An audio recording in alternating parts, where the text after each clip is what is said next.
कक्षा 10वीं अध्याय 3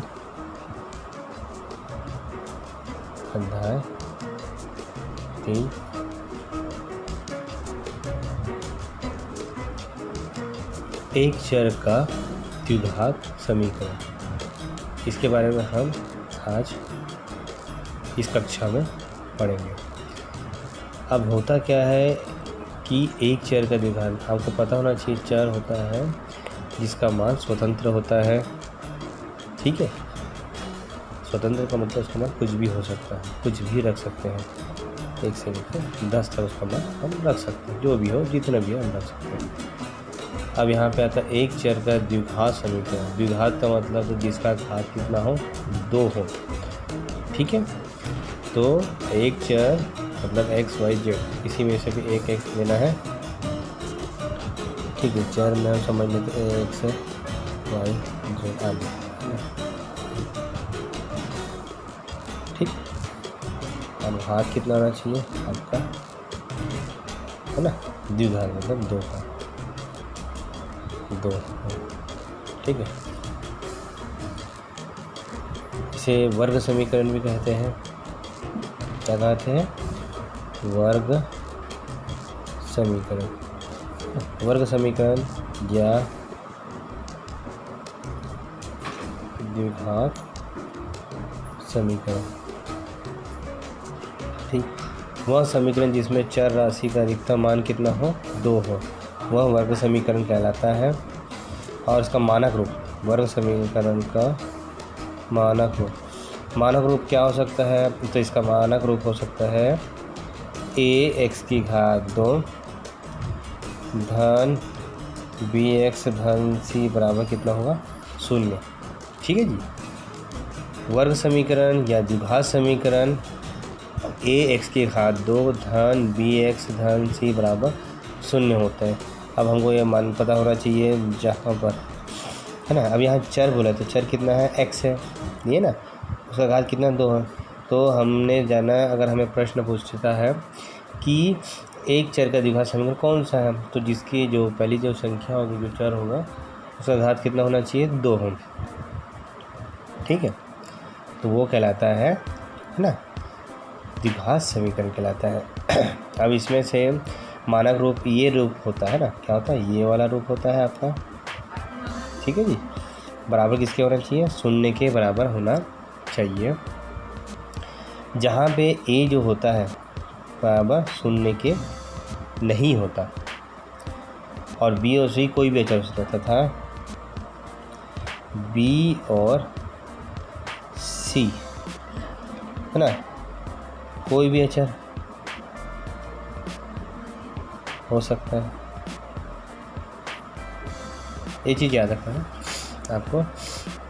ठीक है, जहाँ पे a क्या बराबर नहीं है 0 के, तथा b और c कोई अचर हो सकता है। अब अचर किसे कहते हैं, जिसका मान निश्चित होता है ना, जिसका मान क्या होता है, निश्चित होता है, उसे क्या कहते हैं, अचर कहते हैं।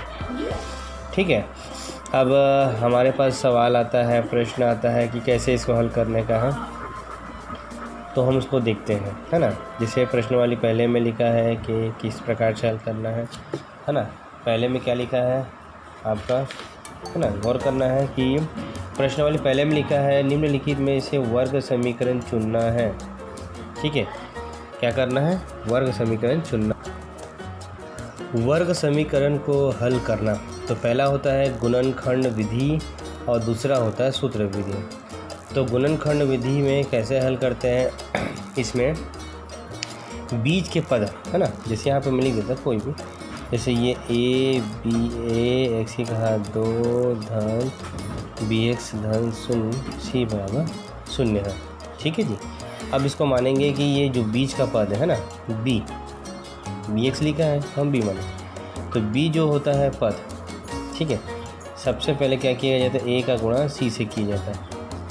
ठीक है, सबसे पहले क्या करते हैं, a और c का गुणा करते हैं उसको, है ना। यहाँ पे जो c मान आता है ना, जब आपका जो a का जो गुणनखंड हो, है ना, या x का जो गुणनखंड a का मान दिया हो, 1 रखोगे तो गुणा करोगे तो c का मान वही आएगा। लेकिन अगर इसका मान 2 है, 3 है, 4 है तो उसको क्या करना है, इसके साथ गुणा करना पड़ेगा सी को। ठीक, यहाँ पे ए और सी का क्या करेंगे, गुणा करेंगे, इसको यहाँ लिखेंगे। ठीक, समझ आया।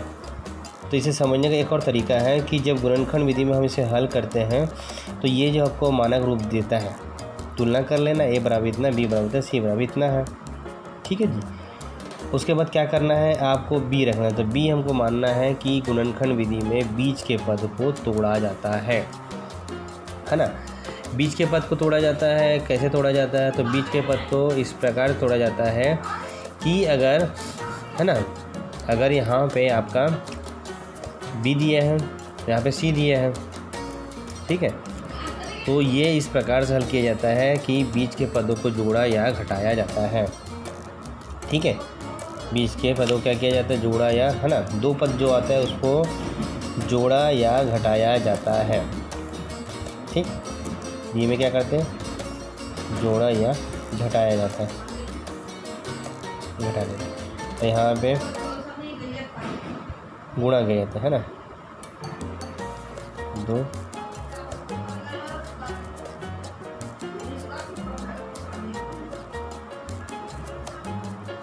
2 गुणांक है ना,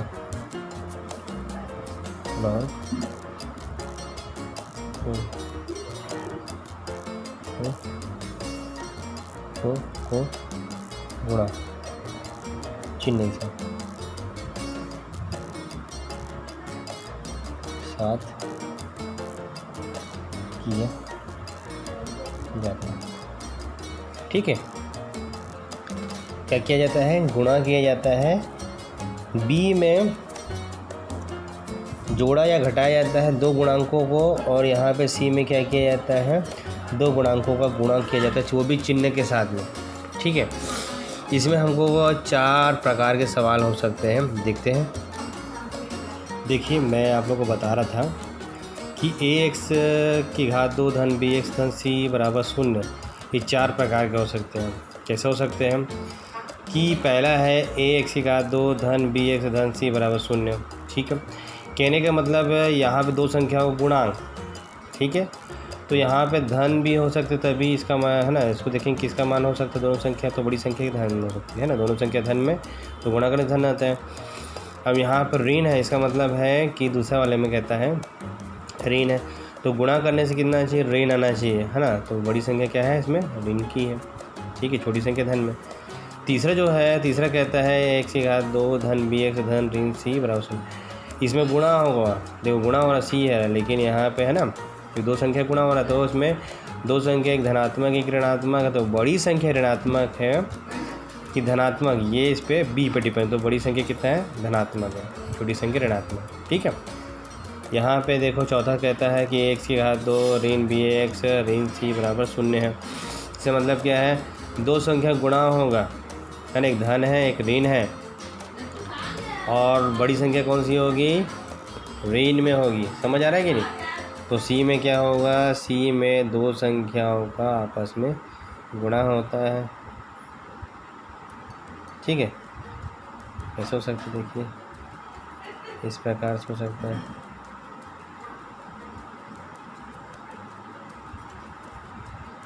हो सकता है कि नहीं, हो सकता है। और b में उसी प्रकार से 2 संख्या का योग हो सकता है।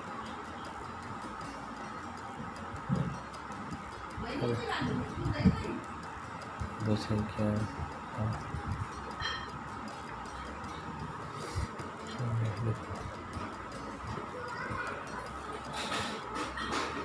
ठीक, मैं बता दूंगा आपको, है ना।